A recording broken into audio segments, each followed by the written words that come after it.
اجراء این سلام فرمانده با موسیقی کجا؟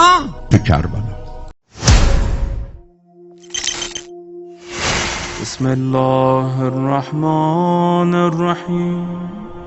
کرونای عقیدتی ما خودمون مبتلاییم به تبلیغات دشمن، تبلیغات مخالفین دین، تبلیغات خارجی، این فحشا، این منکرات، این بیدینی ها، این فضای مجازی، این ماهواره ها. اون وقت شما که میگید اسلام، شما هم پیشگیری رو توجه نمی کنید، خطر رو توجه نمی کنید. شما کنار کانون جاذبه برای اینکه سرودتون جاذبه داشته باشد آمدید موسیقی اجرا میکنید. یه شاید هم نمیگید شاید حرام باشد، ادب بکنیم، احتیاط بکنیم.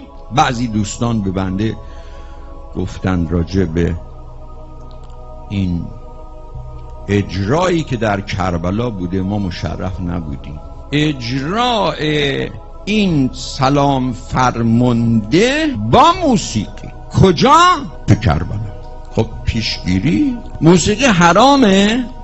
حلال شد؟ هیچ فکر پیشگیری نیستیم که خب اگر اینجا موسیقی اجرا شد دیگه خونه اون آقای شیعه، خونه اون محب، خونه اون هیئتی هم موسیقی اجرا میشه. میگه کربلا موسیقی بوده، کسی چیزی نگفت.